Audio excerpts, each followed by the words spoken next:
रास्ते पर निकल सकती है क्या? जरा खुल करके बताइए, निकल सकती है क्या? अगर कोई बहन बेटी शाम को घर आने में देर हो गई तो मां बाप परेशान हो जाते ही नहीं हो जाते? भाई को बाहर भेजते ही नहीं भेजते? देखो बेटा बहन आनी बाकी है, चिंता करते ही नहीं करते? जिस राज्य में आपके रहते हुए आपके परिवार में इतनी महिलाओं को अपने नेता बनाया है, उसके बावजूद भी क्या कारण है कि उत्तर प्रदेश की मां बेटी सलामत नहीं है? शाम को अकेली घर के बाहर निकल नहीं पाती है, क्या कारण है? आज भी 9वीं की बच्चियां इस बात के लिए परेशान है, स्कूल जाती है, सरफरे लड़के रास्ते में ऐसी भर्ती टोका टोकी करते हैं, बच्चियां स्कूल जाने से करती हैं। ये हालत उत्तर प्रदेश के सामान्य जीवन में आपने पैदा की। अब दुर्भाग्य यह है कि सामाजिक बुराई से ज्यादा इस बुराई को आपकी पार्टी के नेताओं ने आश्रय देकर रखा है, गुंडाओं को बांध करके रखा है, और उसी का कारण है कि उत्तर प्रदेश का ये हाल करके रखा है। भाइयों बहनों, अगर हिम्मत हो, नेक इरादे हो, तो आप उत्तर प्रदेश में अच्छी कानून व्यवस्था कर सकते हैं। यही तो सरकार थी, यही तो मुलाजिम थे, यही तो दफ्तर थे, यही तो पुलिस वाले थे। लेकिन जब कल्याण सिंह को सेवा करने का मौका मिला, राजनाथ सिंह जी को सेवा करने का मौका मिला, भारतीय जनता पार्टी के मुख्यमंत्रियों को सेवा करने का अवसर मिला, ये सारे गुंडागर्दी करने वाले लोग या तो जेल में थे या सीधी लाइन पर चलने के लिए मजबूर हो गए।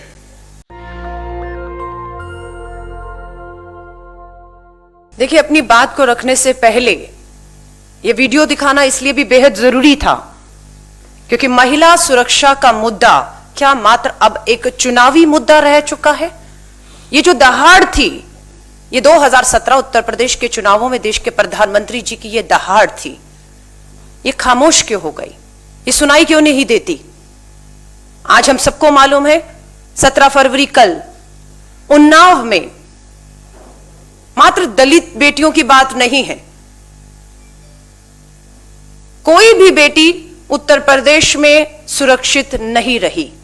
कल की घटना मानवता को शर्मसार करती है। एक बार फिर से प्रधानमंत्री जी ने अपने भाषण में कहा, शाम होते बेटियां घर से नहीं निकल पाती थी। ये बेटियां जो उन्नाव की तीनों नाबालिग बेटियां 13 साल उम्र, 16 साल की उम्र और 17 साल की उम्र, खेतों में चारा लेने जाती हैं दोपहर को, शाम तक घर नहीं लौटती, परिवार उन्हें खोजने के लिए पहुंचता है, बेटियों के हाथ और पैर बंधे हुए और चारों तरफ झाग फैली हुई। परिवार बेटियों को लेकर अस्पताल पहुंचता है, 2 बेटियां वहां पर पहुंचते ही दम तोड़ देती हैं। एक बेटी 17 साल की जो जिंदगी और मौत के बीच में संघर्ष कर रही है, उम्मीद की जा रही थी सरकार संवेदनशीलता दिखाएगी, गंभीरता दिखाएगी और मांग उठ रही है। कांग्रेस नेता प्रियंका गांधी जी ने भी लोगों की मांग के साथ, आवाज के साथ आवाज मिलाते हुए मांग की है कि 24 घंटे लगभग होने वाले हैं, क्यों तीसरी बच्ची जो जिंदगी और मौत के मुंह में जूझ रही है उसे एयरलिफ्ट करके अभी तक जो मांग है कि भारत की राजधानी दिल्ली के एम्स में तुरंत लाया जाए। उस बेटी का जिंदा रहना अपराधियों तक पहुंचने के लिए, उन्हें फांसी के तख्ते पर पहुंचाने के लिए भी बेहद जरूरी है।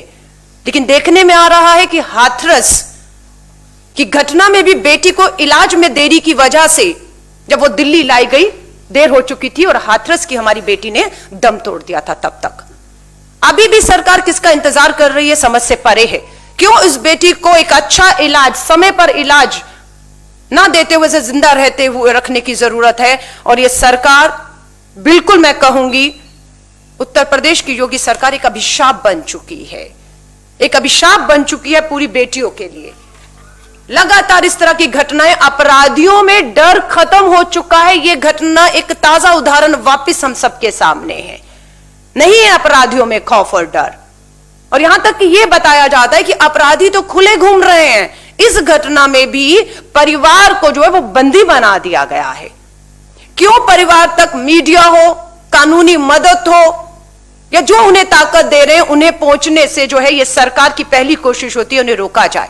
श्री राहुल गांधी जी ने भी ट्वीट करके परिवार को पूरी तरह से यह यकीन दिलाया कि कांग्रेस इस न्याय की लड़ाई में पूरी तरह से पीड़ित और उसके परिवार के साथ खड़ी है, हम अन्याय नहीं होने देंगे। हाथरस के मामले में सड़कों पर आए, यहां पर भी अगर जरूरत पड़े, सरकार नहीं जागेगी तो सड़कों पर आना पड़ेगा। और उम्मीद ये की जाती है कि बेटी को इलाज मिले।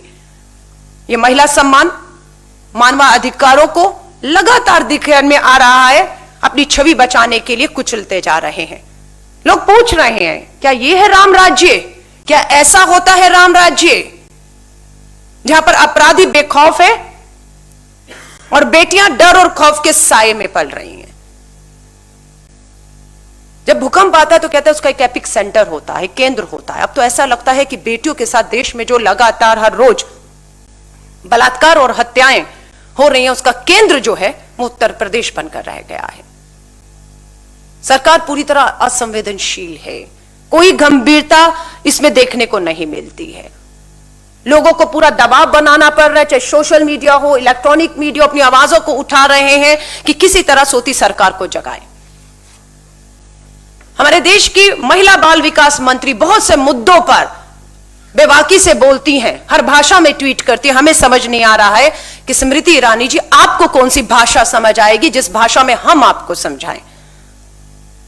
गई उनके ट्विटर हैंडल पर, देश की महिला बाल विकास मंत्री उत्तर प्रदेश से आती हैं, सांसद हैं। एक ट्वीट संवेदनशीलता का, एक ट्वीट ये विश्वास दिलाते हुए कि न्याय होगा, उनकी नजर बनी हुई है। पीड़िता को अगर इलाज की भी जरूरत होगी तो उससे भी सरकार पीछे नहीं हटेगी। जरा सी भी संवेदनशीलता नहीं है। देश का महिला बाल विकास मंत्रालय भी मुझे लगता है सिर्फ उन्हीं मुद्दों पर बोलता है जिन मुद्दों को, जो मुद्दे भाजपा की राजनीति को जो है वो सूट करते हैं। यहां तो डबल इंजन की सरकार है ना। पूछना चाहते हैं प्रधानमंत्री जी, केंद्र में आपकी सरकार, यूपी में आपकी सरकार, पुलिस प्रशासन, कानून व्यवस्था सब आपकी जिम्मेदारी है।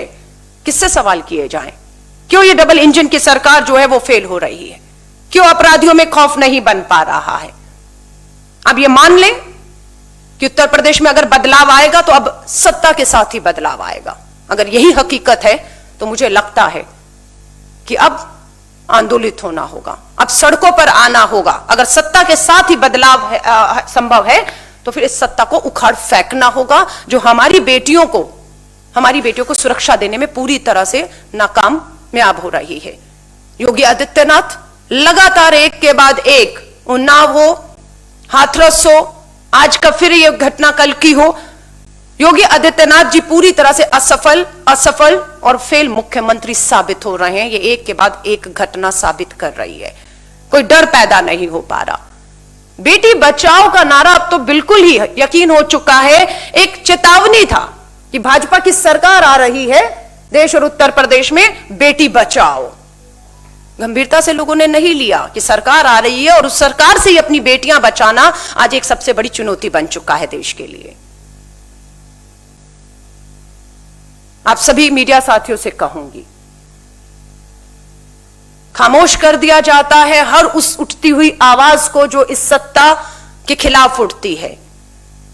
लेकिन यह आवाज पीड़िता और उसके परिवार के लिए उनके कानों तक पहुंचेगी तो यकीन है उस पीड़ित परिवार को भी न्याय की उम्मीद जिंदा रह पाएगी। वो हमारी बेटी जिसे अभी भी इलाज से, अच्छे इलाज से मैं कहूंगी वंचित रखा गया है, किन कारणों से नहीं समझ आ रही, हमने देखा है किसी वीआईपी को कुछ भी होता है, 1 सेकंड के अंदर हवाई जहाज, प्लेन, डॉक्टरों की टीम खड़ी रहती है और तुरंत दिल्ली लाके उसे बस से बस अच्छे से अच्छा इलाज देने की कोशिश होती है।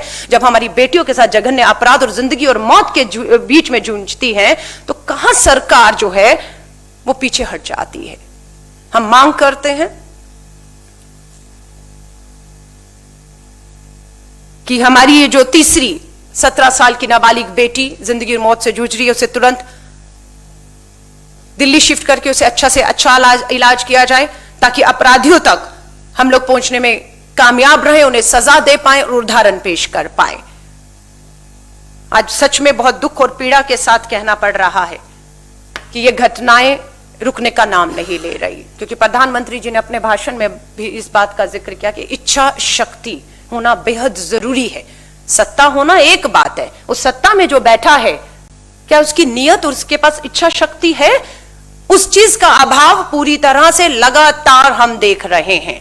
प्रधानमंत्री जी से हाथ जोड़कर निवेदन करना चाहेंगे कि बेटियों के साथ हो रहे जघन्य अपराध राजनीतिक मुद्दा नहीं हो सकते, लेकिन 2017 के उत्तर प्रदेश के चुनाव का आपका भाषण, आपकी ये हुंकार, आपकी ये ललकार जो कहीं ना कहीं खामोश और शांत हो चुकी है, क्योंकि आपको भी पता है उंगली आपकी सरकार पर, आपके उन नेताओं पर उठ रही है जो कहीं ना कहीं अपराधियों के समर्थन में या उनकी ताकत बन जाते हैं और पीड़िता न्याय से दूर चले जाता है। उम्मीद करते हैं ये बात देश के प्रधानमंत्री नरेंद्र मोदी जी के कानों तक पहुंचेगी। हाथरस के मामले में उन्होंने आगे बढ़कर एसआईटी के गठन की बात की थी।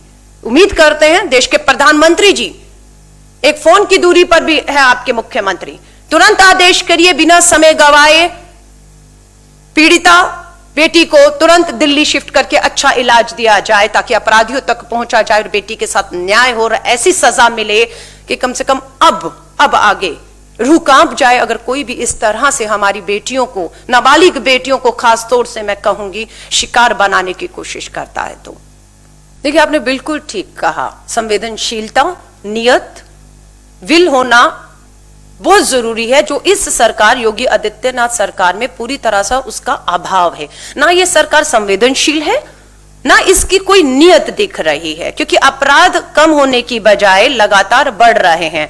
अपराधियों में खौफ खत्म हो रहा है, ये घटना फिर ये बताती है। न्याय नहीं मिल पा रहा है, ये दिखता है कि बेटी को समय पर जो इलाज मिलना चाहिए वो भी उसको वंचित रखा जा रहा है। इवन कि यहां तक की मांग उठी है, जो 2 बेटियों ने दम तोड़ दिया है उनका पोस्टमार्टम भी जो है वो दिल्ली के एम्स में करवाना चाहिए, क्योंकि पोस्टमार्टम के साथ भी हमने देखा पुराने जो मामले हुए छेड़छाड़ करके उसे किसी तरह जो है इस तरीके से दिखाया जाता है कि वो तो एक घटना, हादसा था, वो इस तरह का अपराध नहीं था। तो ये गंभीरता दिखाता है और मुझे लगता है, उम्मीद है, देश की महिला बाल विकास मंत्री स्मृति ईरानी जी, आप सिर्फ यूपी से सांसद नहीं, देश की महिला बाल विकास मंत्री, आप ही के राज्य में लगातार ये घटनाएं हो रही हैं और आप अपनी चुप्पी को नहीं तोड़ती। आपका मुंह खुलता है तो सिर्फ राजनीतिक बयानबाजियों के लिए और चुनौती देने के लिए। कभी राहुल गांधी जी को चुनौती दे रही हैं, बेहतर होगा अगर देश की महिला बाल विकास मंत्री राहुल जी को चुनौती देने की बजाय इन अपराधियों में जिनकी हिम्मत इतनी बढ़ गई है उन्हें चुनौती देते हुए दिखती, तो हम उम्मीद करते हैं कहीं कोई आप बदलाव देख सकती थी। पर वो चुनौती सिर्फ राजनीतिक चुनौती देना समझती हैं, इसलिए उनके रहते हुए हम अब उम्मीद छोड़ चुके हैं। उत्तर प्रदेश उम्मीद छोड़ चुका है, उत्तर प्रदेश की बेटियां हमारी जो हैं वो उम्मीद छोड़ चुकी है कि इस सरकार के, योगी आदित्यनाथ सरकार के रहते हुए कहीं किसी को कोई भी न्याय मिल सकता है। और यहां तक जो बेटी जिंदगी और मौत के बीच में अभी वहां के एक अस्पताल में है, यहां तक लोगों में एक चर्चा है कि जिन्होंने ये जघन्य शर्मसार करने वाला अपराध किया है वो अभी भी इस कोशिश में है कि उस अस्पताल में जाकर किसी तरह भी उस बेटी की जिंदगी के साथ खिलवाड़ करें, क्योंकि वहां सुरक्षा की अगर बात करेंगे, कौन कैसे अस्पताल में जा रहा है, कोई सीसीटीवी कैमरा, कोई रिकॉर्डिंग, किसी का सबूत नहीं है। तो मुझे लगता है 2 बेटियों के दम तोड़ने के बाद अंतिम उम्मीद अपराधियों तक जो पहुंचना है, इस बेटी के जिंदा रहना उसके लिए जरूरी है। और मुझे लग रहा है सरकार हमेशा देखने में आया कि अपराधियों को बचाने में, अपनी छवि को बचाने में, सब चीज पे लीपापोती करने का प्रयास करती है, तो कहीं ना कहीं पूरी व्यवस्था उस बेटी की जिंदगी के लिए खतरा बन चुकी है, जिसके लिए हमारी मांग है कि उसे तुरंत एयरलिफ्ट करके दिल्ली के एम्स में शिफ्ट किया जाए। देखिए, मैं आपसे कहूंगी कि जरूरत है, क्योंकि उत्तर प्रदेश की जो पुलिस है, इवन कि हाथरस के मामले में प्रधानमंत्री जी के कहने के बाद जिस एसआईटी का गठन किया गया था, उस पे भी लोगों का जो है विश्वास नहीं था। उसी की मांग को प्रियंका गांधी जी और राहुल गांधी जी ने कहा कि हम सुप्रीम कोर्ट किसी रिटायर्ड जज के अधीन सीबीआई की जांच करें, और हाथरस में वो हम होते हुए देख भी रहे हैं। जो कहते थे बलात्कार हुआ ही नहीं, उनकी चार्जशीट में आया है कि गैंग रेप हुआ हाथरस में, आप समझ रहे हैं, जिसपे पूरी तरह लिपापोती की गई। लेकिन कांग्रेस ने, राहुल गांधी जी, प्रियंका जी लगातार दबाव बनाया, और आज भी सेव उन्नाव की बेटी एक ट्रेंड पूरे ट्विटर पे चल रहा है। लोग अपनी बात को उस मंच से रख रहे हैं, और एक दबाव हम उम्मीद करते हैं केंद्र की भाजपा और उत्तर प्रदेश की योगी आदित्यनाथ सरकार पर बनेगी। प्रधानमंत्री जी के साथ देश की महिला बाल विकास मंत्री की जबान जो खामोश है वो खुलेगी। देखिए, मैं आपको कह रही हूं, उत्तर प्रदेश की जो आगे की जांच पे ही तो भरोसा नहीं है, क्योंकि आपको पता है वहां की पुलिस प्रशासन, सरकार, ये अपने आप में कोई पहला मामला नहीं है। पुराने मामले उन्नाव और यही हाथरस का मामला आपके सामने पहले भी आया है कि किस तरीके से पहली लाइन ले ली जाती थी कि जो है वो असली में है ही नहीं, ये साबित करने की प्रयास अंत तक होते रहे। तो विश्वास उठ चुका है, और कोई भी आप जब न्याय की बात करते हैं, वो न्याय आप तब उम्मीद करते हैं जब आपको विश्वास हो। आपको विश्वास जनता का खत्म हो चुका है उत्तर प्रदेश की योगी सरकार के पास। और मैं साफ एक बात कहूंगी, कहते हैं ना, दुश्मन भी एक घर छोड़ देता है।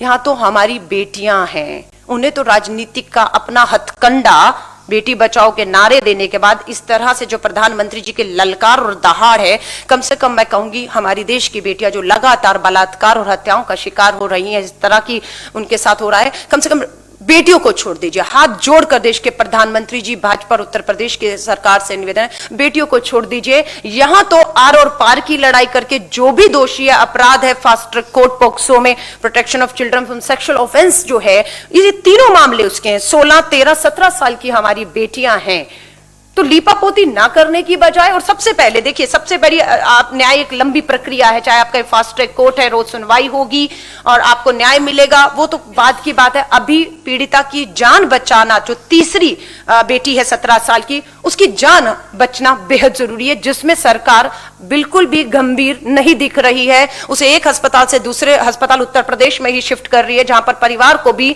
लगता है कि उनके लिए खतरा बना हुआ है। जिस तरीके से पीड़िता को एक अस्पताल से दूसरे अस्पताल ले जाया जा रहा है, और आपको मालूम है कि अस्पतालों की हालत उत्तर प्रदेश में क्या है, तो इसीलिए हम मांग कर रहे हैं कि उन्हें तुरंत बिना अब देरी किए, क्योंकि 24 घंटे लगभग होने वाले हैं, 1 घंटे का सफर नहीं है, एयरलिफ्ट करके बेटी को बचाया जाना प्राथमिकता है। बाकी लंबी लड़ाई है, बिल्कुल कांग्रेस नेता राहुल गांधी जी ने कह दिया, लड़ाई जितनी भी लंबी हो, कितनी भी कठिन हो, लेकिन हम बेटियों की सुरक्षा को लेकर बिल्कुल, हम इस तरह से अगर सड़कों पर भी आना होगा, इस सरकार को मजबूर करना होगा, तो हम अब करेंगे। लेकिन सरकार संवेदनशील, गंभीर नहीं है, नियत नहीं है, ये इस मामले ने दोबारा एक बार साबित किया है। देखिए, बिल्कुल आपका बैकग्राउंड क्या है, आप प्रशासनिक हैं, गवर्नेंस, और उत्तर प्रदेश राज्य कोई छोटा मोटा राज्य नहीं है, सबसे बड़ा राज्य आता है। उस राज्य की कानून व्यवस्था, प्रशासन को चलाना, उसमें पूरी तरह साबित हुआ है कि योगी आदित्यनाथ जी का अपना जो बैकग्राउंड है उसका लाभ नहीं मिल रहा है, पूरी तरह से फेल हो चुके। इवन कि प्रधानमंत्री नरेंद्र मोदी जी ने अपने भाषण में अपने ही जो 2 पूर्व मुख्यमंत्रियों की का जिक्र किया, जिसमें राजनाथ सिंह जी का भी जिक्र किया कि उनके समय पर ऐसा था, तो प्रधानमंत्री जी को मान लेना चाहिए कि अपने पूर्व के 2 मुख्यमंत्रियों से आज के मुख्यमंत्री की तुलना कर लीजिए, और अगर आपको लगे कि वो फेल, हाँ, आपके पूर्व के 2 मुख्यमंत्रियों के मुकाबले हो रहे हैं कम से कम, तो तुरंत उन्हें बर्खास्त कर दें, उनका इस्तीफा ले जाएं। नहीं तो ये अंतिम वर्ष, मैंने फिर कहा, अगर बेटियों की जिंदगियों में बदलाव, दलित बेटियों की जिंदगियों में बदलाव सत्ता परिवर्तन से ही अगर आना तय है, तो फिर हम उस लड़ाई को भी लड़ेंगे और इस सरकार को उखाड़ फेंकेंगे, क्योंकि बेटियों की सुरक्षा के साथ कतई भी किसी भी कीमत पर समझौता नहीं किया जाएगा। नेशनल दस्तक की आपसे गुजारिश है कि अगर इसको बचाना चाहते हैं तो नेशनल दस्तक को सब्सक्राइब करने के लिए रेड कलर के सब्सक्राइब बटन को दबाएं, फिर बेल आइकन की घंटी दबाएं। नेशनल दस्तक को बचाने के लिए बहुत जरूरी है कि हर खबर को शेयर करें, लाइक करें, कमेंट जरूर करें।